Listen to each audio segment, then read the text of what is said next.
Hello दोस्तों। स्वागत है आप सभी का आपके अपने इस यूट्यूब चैनल पे। आज हम लोग वीके मेहता की जो बुक है ऑब्जेक्टिव इलेक्ट्रिकल टेक्नोलॉजी उसकी चैप्टर 4 को आज हम लोग कंप्लीट कर देंगे। सबसे पहले तो दोस्तों मैं आप लोगों से माफ़ी मांगना चाहूँगा क्योंकि थोड़ा बीमार था और होली का भी टाइम था, तो इस वीडियो को बनाने में काफ़ी टाइम लग गया है।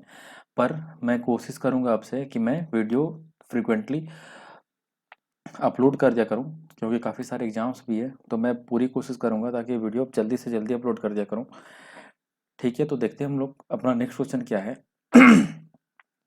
नेक्स्ट क्वेश्चन है हमारा, a certain amplifier develops 80 what of output power. ठीक है, एक कोई एम्पलीफायर है जो कितना पावर आउटपुट देता है हमारा 80 वॉट।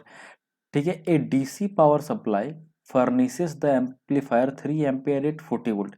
ठीक है, ये जो हमारा एम्पलीफायर है इसे सप्लाई कहाँ से मिल रही है, एक डीसी पावर सोर्स से। ठीक है, और ये डीसी पावर सोर्स कितना सप्लाई ले रहा है 3 एम्पियर 40 वोल्ट।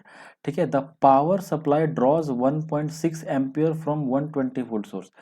ठीक है, तो हम लोग इसे फिगर के हेल्प से समझते हैं तो समझने में काफ़ी आसान हो जाएगी। जैसे कि मान लेते हैं कि एक हमारा घर है। ठीक है, ये हमारा एक घर है। ठीक है, एक हम लोग पहले से छोटा सा घर बना लेते हैं। ठीक है, इसके अंदर मान लेते हैं कि एक जनरेटर लगा हुआ है। ठीक है, इसके अंदर हमारा इस घर के अंदर एक जनरेटर लगा हुआ है। ठीक है, इस घर में हमारा एक जनरेटर है। ठीक है, उसके बाद ये जनरेटर सप्लाई करता है एम्पलीफायर को।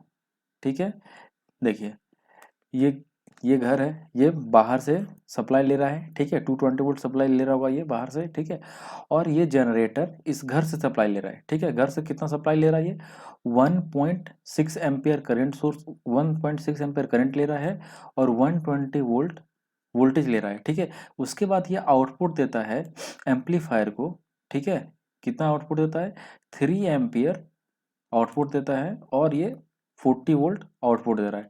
और फिर ये एम्पलीफायर जो है हमारा ये आउटपुट देता है 80 वॉट। ठीक है, ये जो एम्पलीफायर है इसके आउटपुट की वैल्यू कितनी है 80 वॉट। ठीक है, तो अब हमसे पूछ रहा है the efficiency of the amplifier is. ठीक है, तो ये जो हमारा एम्पलीफायर है इसकी एफिशिएंसी कितनी होगी। ठीक है, तो हमें एफिशिएंसी की फॉर्मूला पता है, एफिशिएंसी इज इक्वल टू क्या होता है output output power by input power. ठीक है, ये हमारा एफिशिएंसी हो जाएगा आउटपुट बाय इनपुट, हमें पता है एफिशिएंसी की फॉर्मूला ये होती है आउटपुट बाय इनपुट। ठीक है, तो आउटपुट तो हमारा गिवन है 80 वॉट। ठीक है, इनपुट हमारा कितना हो जाएगा, पावर इज इक्वल टू क्या हो जाता है वी इंटू आई। ठीक है, power is equal to V into I. तो वी कितना है हमारा 40 और करंट की वैल्यू कितनी है 3, तो ये हमारा हो गया 120 वॉट। ठीक है, तो हम लोग यहाँ लिखेंगे 120 वॉट। ये जीरो जीरो कट गया, 4 दूना 8 4 तिया 12, यानी कि हमारी एफिशिएंसी आ गई 0.667। ठीक है, ये जो हमारा एम्पलीफायर है ये इसकी एफिशिएंसी कितनी आ गई 0.667 या 0.666, यानी कि ऑप्शन नंबर 2 हमारा सही है। नेक्स्ट क्वेश्चन हम लोग देखते हैं। नेक्स्ट क्वेश्चन है हमारा question number 85, the efficiency of power supply. ठीक है, ये जो हमारा पावर सप्लाई है, ठीक है, यही हमारा पावर सप्लाई, इसी से पावर ले रहा है हमारा एम्पलीफायर, इसकी एफिशिएंसी कितनी होगी। ठीक है, तो देखिए एफिशिएंसी की फॉर्मूला में पता है आउटपुट बाय इनपुट, तो इसके लिए आउटपुट क्या है, ये वाला हमारे लिए आउटपुट है। ठीक है, ये जो पावर सप्लाई है इसके लिए आउटपुट क्या है ये। ठीक है, यानी कि 120 वॉट इसके लिए आउटपुट हो जाएगा। इसके लिए आउटपुट कितना हो जाएगा 120 वॉट, 40 गुना 3। और इनपुट कितना हो जाएगा, इसे हम लोग मल्टीप्लाई कर देंगे 1.6 इंटू 120, ये हमारा इनपुट हो गया। ठीक है, तो ये हमारा इनपुट हो गया इस पावर सप्लाई के लिए और ये आउटपुट हो गया। तो एफिशिएंसी हमारा हो जाएगा एफिशिएंसी इज इक्वल टू इसका efficiency is equal to output by input. ठीक है, आउटपुट की वैल्यू कितनी आ गई हमारी 40 इंटू 3। ठीक है, और इनपुट की वैल्यू कितनी है, इनपुट की वैल्यू हमारी होगी 1.6 इंटू 120। ठीक है, जैसे कि हम लोग यहाँ पर देखें तो इनपुट कितना हो जाएगा 1.6 इंटू 120। ठीक है, तो अब हमारा ये इसकी वैल्यू आ गई, ये कट गया 40 बार में और ये 40 40 कट गया, यानी कि 1/1.6। इसे जब सॉल्व करेंगे तो इसकी वैल्यू आ जाएगी 0.625, यानी ये जो हमारा पावर सप्लाई है उसकी एफिशिएंसी कितनी है 0.625। ठीक है, तो हम लोग देखते हैं हमारा नेक्स्ट क्वेश्चन क्या है। नेक्स्ट क्वेश्चन हमारा द ओवरऑल एफिशिएंसी। ठीक है, ये जो हमारा सेट है पूरा, इसकी ओवरऑल एफिशिएंसी कितनी हो जाएगी, ओवरऑल एफिशिएंसी मतलब इसका इनपुट, ठीक है, और ये इसका आउटपुट। ठीक है, देखिए जैसे ही ये हमारा इनपुट लिया यहाँ पे, ये जो हमारा जनरेटर है, ठीक है, या कोई भी पावर सप्लाई है, मान लेते हैं ये जनरेटर है। ठीक है, ये इतना इनपुट ले रहा है। ठीक है। और लास्टली में हमें आउटपुट कितना मिल रहा है, इतना, यानी कि यहाँ पर कुछ लॉस होगा, कुछ लॉस यहाँ पर होगा, ठीक है, और कुछ लॉस इस एम्पलीफायर में कुछ लॉस होगा, ठीक है। तो हमें पता करना है कि ओवरऑल एफिशिएंसी कितनी होगी।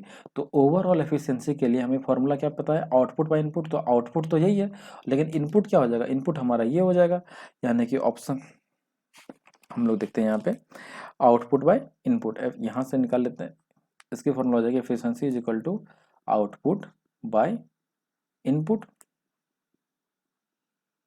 आउटपुट तो हमारा 80 वाट ही आ रहा है, ठीक है, लेकिन इनपुट हमारा हो गया 1.6 इंटू 120, ठीक है, ये हमारा इनपुट हो गया। इसे जब सॉल्व करेंगे तो इसकी वैल्यू आ जाएगी 0.416, यानी कि हमारी ओवरऑल एफिशिएंसी कितनी आ गई, एफिशिएंसी ओवरऑल, ठीक है, ओवरऑल एफिशिएंसी हमारी आ गई 0.416, यानी कि ऑप्शन नंबर 1 हमारा सही है। नेक्स्ट क्वेश्चन हम लोग देखते हैं। नेक्स्ट क्वेश्चन हमारा, what maximum voltage can be connected across a 0.5 watt 270 ohm resistor without exceeding the rated power dissipation. Basic सा क्वेश्चन है, ठीक है, वोल्टेज की वैल्यू हमें फाइंड आउट करनी है, ठीक है, पावर हमें गिवन है, पावर इज इक्वल टू 0.5 वाट, ठीक है, और रेजिस्टेंस की वैल्यू गिवन है 270 ओम, ठीक है। तो हमें क्या फाइंड आउट करना है, वोल्टेज की वैल्यू फाइंड आउट करनी है। तो पावर इज इक्वल टू हमें फॉर्मूला पता है, P is equal to we square by R. तो वी की value V square is equal to P into R, V is equal to root under P into R, ठीक है। तो V is equal to power की value है 0.5, resistance की value है 270। इसे जब हम लोग सॉल्व करेंगे तो हमारी वोल्टेज की वैल्यू आ जाएगी 11.62 वोल्ट, ठीक है, ये हमारी वोल्टेज की वैल्यू आ गई, ठीक है। नेक्स्ट क्वेश्चन पे हम लोग चलते हैं। नेक्स्ट क्वेश्चन है हमारा, what is the maximum safe current flow in a 47 ohm 2 watt resistor. इस बार में करंट फाइंड आउट करना है, ये भी बेसिक सा क्वेश्चन है। पावर की वैल्यू गिवन है 2 वाट, रेसिस्टेंस की वैल्यू गिवन है 47 ओम, करंट की वैल्यू फाइंड आउट करनी है। तो पावर इज इक्वल टू, एक और फॉर्मूला में पता है, P is equal to I square into R. तो I square is equal to P by R, तो I is equal to root under P by R, ठीक है। तो I is equal to root under P की value है 2, resistance की value है 47। इसे जब हम लोग सॉल्व करेंगे तो इसकी वैल्यू आ जाएगी 0.21 एम्पियर, ठीक है। जब इसे सॉल्व कर देंगे तो करंट की वैल्यू आ जाएगी हमारी 0.21 एम्पियर। नेक्स्ट क्वेश्चन हम लोग देखते हैं। नेक्स्ट क्वेश्चन हमारा, how long would it take 0.5 mega ohm of resistance to dissipate 1000 joules of heat if the current in the resistance is 20 micro ampere, ठीक है। देखिए हमें यहाँ पे क्या दिया हुआ, रेसिस्टेंस की वैल्यू गिवन है 0.5 मेगा ओम, रेसिस्टेंस की वैल्यू गिवन है 0.5 मेगा ओम, ठीक है। तो इसे हम लोग लिख सकते हैं 0.5 और मेगा की वैल्यू हो जाती है 10⁶ ओम, ठीक है। 1000 जूल्स ऑफ हीट, ठीक है, हमें हीट की वैल्यू गिवन है 1000 जूल, यानी कि यहाँ पर लिख देंगे हम लोग 1000 जूल, ठीक है। If the current in the resistance is 20 micro ampere, current की वैल्यू गिवन है 20 माइक्रो एम्पियर, ठीक है। तो इसे जब एम्पियर में चेंज करेंगे तो 20 इंटू 10⁻⁻6 एम्पियर, ठीक है। माइक्रो की वैल्यू 10⁻⁻6 होती है, ये तो सबको पता ही होगी। तो हमें क्या फाइंड आउट करना है, टाइम फाइंड आउट करना है कि टाइम की वैल्यू कितनी होगी, यानी कि ये जो हमारा रसिस्टर है 1000 जूल हीट प्रोड्यूस करने के लिए कितना टाइम ले लेगा अगर करंट 20 माइक्रो एम्पियर है तो, ठीक है। इसका मतलब कि मान लेते हैं कि अगर कोई कॉइल है, ठीक है, ये एक कॉइल है, इसमें करंट फ्लो हो रहा है कितना 20 माइक्रो एम्पियर का, ठीक है, और यहाँ पे ये रेसिस्टेंस की वैल्यू कितनी है 0.5 मेगा ओम, यानी कि अगर इसमें करंट सप्लाई है, ठीक है, और ये इसमें रेसिस्टेंस है तो इसमें हीट प्रोड्यूस होगा, हीट डेवलप होगा, हीट 1000 जूल हीट डेवलप होने में कितना टाइम लग जाएगा इस रेसिस्टर में, बस हमें यही फाइंड आउट करना है। तो हमें हीट की फॉर्मूला पता है, H is equal to I square R into T, तो T is equal to I square R into H, ठीक है। तो आई स्क्वायर की वैल्यू हो गई 20, सॉरी 1 मिनट, यहाँ पे थोड़ा मिस्टेक हो गया है, टी से मल्टीप्लाई होता है, डिवाइड नहीं, ठीक है। यहाँ पे हम लोग लिखेंगे आई स्क्वायर आर टी, ठीक है। तो T is equal to H by I square are, ठीक है। तो हीट की वैल्यू कितनी गिवन है 1000, ठीक है, और आई स्क्वायर की वैल्यू 20 इंटू 10⁻⁻6, यानी ये हो जाएगा हमारा 20 इंटू 10⁻⁻6 का स्क्वायर, यानी कि फिर से 20 इंटू 10⁻⁻6, और रेसिस्टेंस की वैल्यू कितनी है 0.5 इंटू 10⁻6। तो ये 10⁻6 10⁻⁻6 कट गया, तो time is equal to 1000 by 20 into 10⁻⁻6 into 20 into 0.5। इसे जब हम लोग सॉल्व करेंगे तो इसकी वैल्यू आ जाएगी 5 इंटू 10⁻6 सेकेंड। ठीक है, यानी कि इतने सेकेंड में हमारा ये जो रजिस्टर है 1000 जूल प्रोड्यूस कर देगा, यानी कि ऑप्शन नंबर 1 हमारा सही है। नेक्स्ट क्वेश्चन है हमारा, two resistors of resistances 8 ohm and 12 ohm are connected in parallel. दो रजिस्टर है हमारे पास 8 ओम और 12 ओम का, दोनों पैरेलली कनेक्टेड है। ठीक है, the power dissipated in 8 ohm resistor is 9 watt. ठीक है, ये जो 8 ओम का रजिस्टर है इसके क्रॉस कितना पावर हमारा डिसिपेट हो रहा है 9 वाट।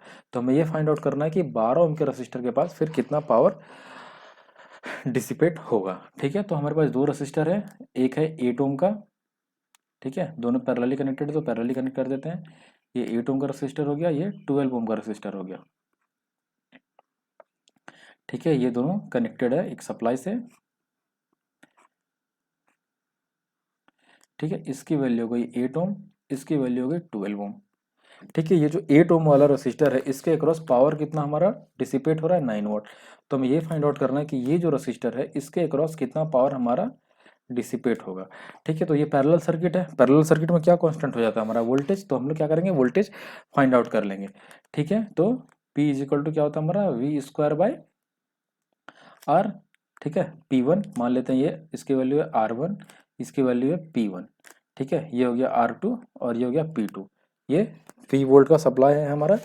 ठीक है, तो P इज इक्वल टू हमारा क्या हो जाएगा V स्क्वायर बाय R, तो V की वैल्यू हमें फाइंड आउट करनी है, तो V square is equal to P into R। Power की वैल्यू 8 ओम और सॉरी पावर की वैल्यू 9 वाट और रेजिस्टेंस की वैल्यू 8 ओम, तो V is equal to 9 not 72। ठीक है, रूट अंडर 7 हमारी वोल्टेज की वैल्यू निकल गई रूट अंडर 72 वोल्ट। यानी कि हमारा जो ये पैरेलल कनेक्शन है, ठीक है, अगर पैरेलल कनेक्शन में हमारा वोल्टेज कांस्टेंट रहता है, ठीक है, वोल्टेज यहाँ पर भी रूट अंडर 72 वोल्ट मिलेगा, यहाँ पर भी रूट अंडर 72 वोल्ट मिलेगा, यहाँ पर भी रूट अंडर 72 वोल्ट ही मिलेगा, क्योंकि पैरेलल कनेक्शन है, तीनों में वोल्टेज हमारा सेम रहेगा। ठीक है, तो हम लोग यहाँ पे अब इसके अक्रॉस पावर निकाल लेते हैं, तो P2 हमारा हो जाएगा P2 is equal to V square by R। ठीक है, इसका स्क्वायर कर देंगे, रूट अंडर 72 का स्क्वायर कर देंगे तो 72 हो जाएगा, और रेजिस्टेंस की वैल्यू कितनी है 12, तो 12 इंटू 6 कट गया, तो P2 की वैल्यू हो गई हमारी 6 वाट। ठीक है, यानी कि ऑप्शन नंबर हमारा 3 सही है। ठीक है, यानी कि हमारा ये जो 12 ओम का जो रेसिस्टर है इसके अक्रॉस कितना हमारा पावर डिसिपेट होगा 6 वाट। नेक्स्ट क्वेश्चन पे हम लोग, हमारा नेक्स्ट क्वेश्चन है, एक coil develops heat of 800 calorie पर सेकेंड। ठीक है, हमारे पास एक कोई कॉइल है, ठीक है, मान लेते हैं हमारा ये एक कॉइल है। ठीक है, इसमें हमारा हीट कितना प्रोड्यूस हो रहा है 800 कैलोरी पर सेकेंड, इतना हीट हमारा ये प्रोड्यूस कर रहा है। When 20 volt is applied across it. ठीक है, तो इसके अक्रॉस हमारा सप्लाई कितना कनेक्टेड है 20 वोल्ट का। ठीक है, 20 वोल्ट का हम लोग इसमें वोल्टेज सप्लाई दे रहे हैं। The resistance of the coil. ठीक है, तो ये जो हमारा रेसिस्टेंस, जो कॉइल की रेसिस्टेंस कितनी होगी। ठीक है, तो कॉइल की रेसिस्टेंस फाइंड आउट करने के लिए हीट की फॉर्मूला क्या हो जाएगी H is equal to V square by R into 4.2।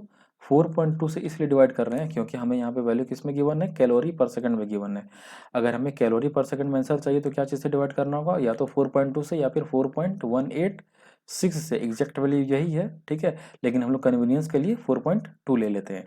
ठीक है, तो हमें निकालना क्या है, रेसिस्टेंस की वैल्यू निकालनी है, तो resistance is equal to V square divided by H into 4.2।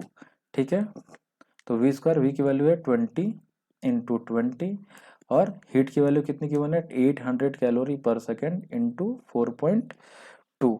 ठीक है, तो इसे जब हम लोग सॉल्व करेंगे तो हमारी रेसिस्टेंस की वैल्यू आ जाएगी, इसे सॉल्व कर लेते हैं, तो इसकी रेसिस्टेंस की वैल्यू हमें मिलेगी 0.12 ओम। ठीक है, इसे जब हम लोग सॉल्व करेंगे तो इसकी वैल्यू आ जाएगी 0.12 ओम, यानी कि हमारा ऑप्शन नंबर 4 सही है। नेक्स्ट क्वेश्चन पे हम लोग चलते हैं। नेक्स्ट क्वेश्चन है हमारा an electric motor operating at 100 volt DC draws current of 10 ampere. ठीक है, एक हमारे पास इलेक्ट्रिक मोटर है। ठीक है, यहाँ पे हम लोग एक मोटर बना लेते हैं, मान लेते हैं हमारे पास ये एक मोटर है। ठीक है, ये कनेक्टेड है एक डीसी सप्लाई से, जिसकी वैल्यू कितनी है 100 वोल्ट। ठीक है, इसकी वैल्यू कितनी है 100 वोल्ट, और ये करंट कितना ड्रॉ कर रहा है 10 एम्पियर। ठीक है, the resistance of the winding of the motor if its efficiency is 25%। ठीक है, इस मोटर की एफिशिएंसी हमें गिवन है 25%, यानी कि यहाँ पे 100 वोल्ट है, तो यहाँ पे हमें कितना मिल रहा होगा 25 वोल्ट मिल रहा होगा, क्योंकि एफिशिएंसी 25% है। तो यहाँ पे 100, तो यहाँ पे 25। ठीक है, तो हमें फाइंड आउट करना है कि वाइंडिंग का रेसिस्टेंस, यानी कि आर्मेचर रेसिस्टेंस फाइंड आउट करना है, तो हमें वोल्ट। ठीक है, मोटर इक्वेशन पता है, motor equation is equal to V is equal to E B plus I A into R A. ठीक है, ये हमारी मोटर इक्वेशन हो गई। तो वोल्टेज की वैल्यू कितनी गिवन है 100। ठीक है, ई बी। ठीक है, बैक ईएमएफ हमारा कितना है 25 वोल्ट, क्योंकि एफिशिएंसी 25% है, प्लस आई ए। ठीक है, आर्मेचर करंट कितना है 10, और हमें ये आर्मेचर रेजिस्टेंस फाइंड आउट करना है। ठीक है, तो ये 25 जाएगा तो इधर हो जाएगा 75, 75 is equal to 10 R A. ठीक है, तो R A is equal to 75/10, armature resistance is equal to 7.5 ohm. ठीक है, यानी कि ऑप्शन नंबर हमारा 2 सही है। नेक्स्ट हमारा नेक्स्ट क्वेश्चन है, an electric cattle working at 220 volt means.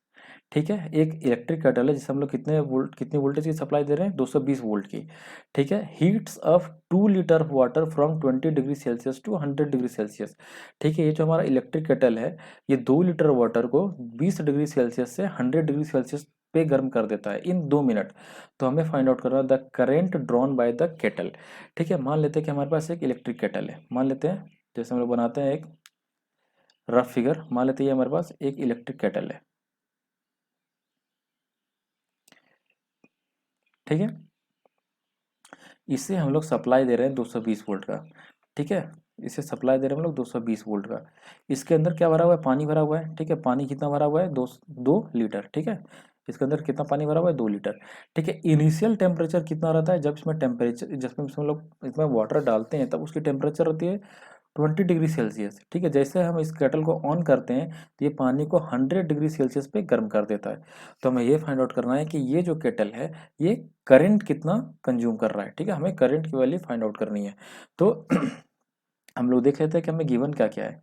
ठीक है, हमें गिवन क्या क्या है, सबसे पहले तो मास गिवन है 2 लीटर। ठीक है, वाटर की वैल्यू गिवन है 2 लीटर, यानी कि इस सब जब ग्राम में चेंज करेंगे तो ये हो जाएगा 2 × 10⁻³ ग्राम। ठीक है, वोल्टेज की वैल्यू गिवन है 220 वोल्ट। ठीक है, हमारा टेम्परेचर गिवन है T1 is equal to 20 degree Celsius. ठीक है, T2 ये टेम्परेचर है हमारा। ठीक है, T2 हमारा हो गया 100 degree Celsius. Time time given है हमारे पास 2 मिनट, यानी कि हो गया 120 सेकेंड। अब हमें फाइंड आउट करना है करंट की वैल्यू। ठीक है, करंट की वैल्यू फाइंड आउट करने से पहले हम लोग क्या करेंगे, हीट निकालेंगे। ठीक है, तो हीट की वैल्यू क्या होती है, mass into specific heat into delta theta. Delta theta is equal to θ2 minus θ1। ठीक है, या फिर इसे आप लोग T2 माइनस T1 भी लिख सकते हैं। ठीक है, टेम्परेचर को हम लोग थीटा या फिर T से डिनोट करते हैं। ठीक है, तो heat is equal to mass, mass की वैल्यू कितनी है 2 × 10⁻³ स्पेसिफिक हीट ऑफ वाटर कितनी होती है 4.2। ठीक है, T2 माइनस T1 यानी कि 100 माइनस 20 हो जाएगा हमारा 80। ठीक है, इसे जब लोग सॉल्व करेंगे तो इसकी वैल्यू आ जाएगी 2 × 4.2 यानी कि 8.4 × 10⁻³ इंटू 80 कैलोरी। ठीक है, ये इसकी वैल्यू आ गई। ठीक है, अब हमें फाइंड आउट क्या करना है, करंट की वैल्यू फाइंड आउट करनी है। करंट की वैल्यू फाइंड आउट करने के लिए हमारे पास हीट की एक और फॉर्मूला है। ठीक है, heat is equal to voltage into current into time. ठीक है, तो हमें फाइंड आउट क्या करनी है करंट की वैल्यू, तो करंट को इधर लेते आते हैं, बाकी सबको इधर भेज देते हैं, तो H divided by V into time. ठीक है, ये टाइम है। ठीक है, तो करंट की वैल्यू आ गई हमारी हीट हमारा कितना है 8.4 into 10⁻³ into 80 divided by voltage हमारा है 220 वोल्ट इंटू 120। इसे जब हम लोग सॉल्व करेंगे तो करंट की वैल्यू आ जाएगी 25.45 एम्पियर। इसे जब सॉल्व करेंगे तो इसकी वैल्यू आ जाएगी 25.45 एम्पियर, यानी कि ऑप्शन नंबर 1 हमारा सही है। नेक्स्ट क्वेश्चन पे हम लोग चलते हैं। नेक्स्ट क्वेश्चन हमारा, a 500 water heater is designed to operate on a 220 volt line. ठीक है, एक हीटर है हमारे पास, ठीक है, मान लेते हैं ये हीटर है, हीटर का ये कॉइल है, ठीक है, ये जब 220 वोल्ट सप्लाई से कनेक्टेड रहता है, ठीक है, कितने वोल्ट सोर्स से कनेक्टेड रहता है, 220 वोल्ट से जब कनेक्टेड रहता है तब ये पावर कितना जनरेट करता है, 500 वाट, ठीक है। उसके बाद if the line voltage drops to 200 volt, ठीक है, अगर यहाँ पे सप्लाई की वैल्यू कम हो जाती है, अब कितनी कम हो जाती है, 200 वोल्ट हो जाती है, ठीक है, मान लेते हैं हम लोग अब 220 वोल्ट की जगह में दे रहे हैं कितना, 200 वोल्ट, ठीक है। तो हमें ये फाइंड आउट करना है कि अब ये कितना पावर कंज्यूम करेगा या फिर कितना हीट डेवलप करेगा, सेम ही बात है, तो हमें ये फाइंड आउट करना है। मान लेते हैं इसकी ये पावर 1 है, ये पावर 2 है, ठीक है, रेसिस्टेंस तो हमारा चेंज नहीं होगा, जो रेसिस्टेंस अभी है रेसिस्टेंस तो तभी भी रहेगा, ठीक है। तो हम लोग क्या करते हैं, रेसिस्टेंस की वैल्यू फाइंड आउट कर लेते हैं। तो पावर इज इक्वल टू होता है वी स्क्वायर बाई आर, तो resistance is equal to we square by P, ठीक है, P1 लिख लेते हैं यहाँ, P1, तो resistance is equal to we square यानी कि 220 इंटू 220 डिवाइडेड बाई P1 यानी कि 500, ये दो जीरो कट गया, यानी कि रेसिस्टेंस की वैल्यू आ गई, resistance is equal to 484 divided by 5 ohm, ठीक है, ये आ गई हमारी रेसिस्टेंस की वैल्यू, यानी कि इस कॉइल का जो रेसिस्टेंस है वो इतना है, ठीक है, 484 डिवाइडेड बाई 5। तो हम लोग अब पता करते हैं कि यहाँ पे हमारा पावर कितना डेवलप हो रहा है, यानी कि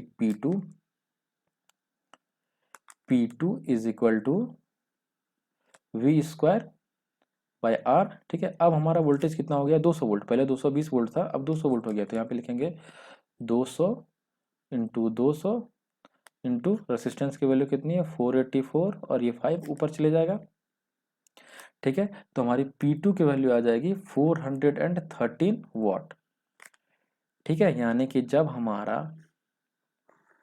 ठीक है, जब हमारा 220 वोल्ट सप्लाई था तब ये पावर कितना डेवलप कर रहा था, 500 वाट।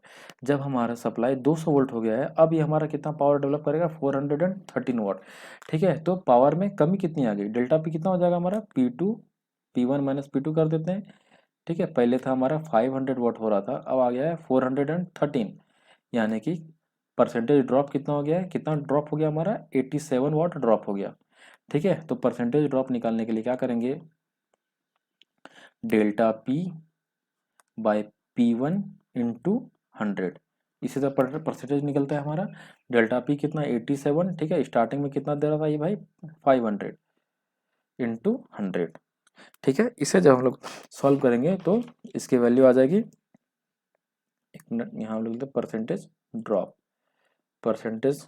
इज इक्वल टू 7, इसे जब सॉल्व करेंगे तो इसकी वैल्यू आएगी 17.4%, यानी कि हमारा पहले से, यानी कि ऑप्शन नंबर 2 हमारा सही है, ठीक है। यानी कि अगर 220 वोल्ट के जगह में हम लोग इसमें 200 वोल्ट का सप्लाई दें तो कितना परसेंटेज ड्रॉप हो जाएगा, 17.4% पावर हमारा ड्रॉप हो जाएगा, यानी कि ऑप्शन नंबर 2 हमारा सही है।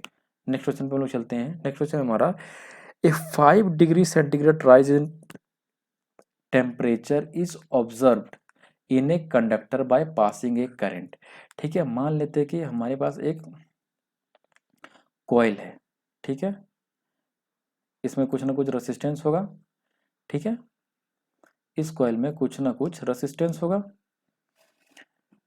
ठीक है। जैसे ही इसे हम लोग एक सप्लाई से कनेक्ट करते हैं, मान लेते हैं तो आई करंट फ्लो हो रहा है, आई करंट अगर फ्लो होगा तो मान लेते हैं इसमें पी पावर डेवलप हो रहा है, ठीक है। अब अगर हमें क्वेश्चन में गिवन है कि भाई अगर हम करंट को डबल कर दें, ठीक है, अगर हम लोग अब करंट को डबल कर दें, मान लेते हैं सेम कॉइल यहाँ पे लगा हुआ है लेकिन अब हम लोग का करंट की वैल्यू डबल हो गई है, ठीक है, मान लेते इसमें एक सप्लाई करंट की है और करंट की वैल्यू हो गई अब 2i, पहले i थी अब हो गई है 2i, तो अब हमारा पावर क्या हो जाएगा, और उसी के साथ हमें ये फाइंड आउट करना है कि अब ये हमारा राइज इन टेम्परेचर कितना हो जाएगा। पहले 5 डिग्री सेल्सियस टेम्परेचर यहाँ पे डेवलप हो रहा था, जैसे ही हम लोग करंट की वैल्यू को डबल कर देंगे तो फिर हमारा टेम्परेचर क्या हो जाएगा, हमें ये फाइंड आउट करना है, ठीक है। तो भाई सबसे पहले हम लोग देख लेते हैं कि पावर की फॉर्मूला क्या होता है, यहाँ पे करंट की वैल्यू गिवन है तो पावर हम लोग यूज कर लेंगे आई स्क्वायर आर, ठीक है। P1 is equal to I square r, यहाँ पे पावर हो जाएगा P2 is equal to I square are, ठीक है। लेकिन आई की जगह में यहाँ पे क्या है 2i है, तो हम लोग यहाँ लिखेंगे i2, यहाँ पे लिख लेते हैं। i2 की वैल्यू कितनी है 2i, तो हम लोग लिखेंगे 2i का स्क्वायर इंटू आर, यानी कि P2 इजिकल टू 4i का स्क्वायर इंटू आर। अब हम लोग क्या करते हैं P1 बाई P2 कर देते हैं, यानी कि हमारा हो गया I square R divided by 4i का स्क्वायर इंटू आर। ये कट गया, यानी कि P1 बाई P2 की वैल्यू आ गई हमारी 1/4। P1 बाई P2 की वैल्यू आ गई हमारी 1/4। अब हम लोग को क्या करना है भाई, देखिए temperature, temperature is directly proportional to होता है पावर, ठीक है। जितना ज़्यादा टेम्परेचर या जितना ज़्यादा पावर उतना ज़्यादा टेम्परेचर, दोनों डायरेक्टली प्रोपोर्शनल है। यानी कि हम लोग इसको अगर हटाएं, ठीक है, प्रोपोर्शनलिटी को अगर हटाएं तो हम लोग को यहाँ पे कांस्टेंट लगाना होगा। तो कांस्टेंट हम लोग मान लेते हैं के है, के इंटू P1। मान लेते हैं कि पहले टेम्परेचर 1 था तो पावर 1 डेवलप हो रहा था। नेक्स्ट टाइम में इस जगह पे हमारा मान लेते हैं टेम्परेचर T2 है, तो पावर कितना डेवलप होगा के P2, ठीक है, दोनों को। यानी कि हम लोग अगर कर दें T1 by T2 is equal to k into P1 divided by k into P2, ठीक है। दोनों को डिवाइड कर देते हैं, ये T1 और ये T2 को डिवाइड कर देते हैं, ठीक है। के कट गया। T1 की वैल्यू हमें गिवन है 5 डिग्री सेल्सियस, यानी कि टेम्परेचर 1 जो है हमारा, इसकी वैल्यू गिवन है 5 degree Celsius. 5 by T2 is equal to P1 by P2, P1 by P2 की वैल्यू हम लोग यहाँ से लिख लेंगे 1/4, ठीक है। तो T2 की वैल्यू हो गई 20 डिग्री सेल्सियस, ठीक है दोस्तों। तो इससे हमें ये पता चलता है कि जब करंट की वैल्यू, पहले जो करंट की वैल्यू थी उसके वजह से अगर 5 डिग्री सेल्सियस टेम्परेचर हमारा राइज हो रहा है, अगर हम लोग करंट की वैल्यू को डबल कर दें तो हमारा टेम्परेचर कितना राइज हो जाएगा 20 डिग्री सेल्सियस राइज हो जाएगा, यानी कि 4 टाइम्स हमारा टेम्परेचर बढ़ जाएगा, ठीक है दोस्तों। तो इसी के साथ ही हमारा चैप्टर 4 कंप्लीट हो जाता है। जल्दी ही मिलेंगे हम लोग चैप्टर 5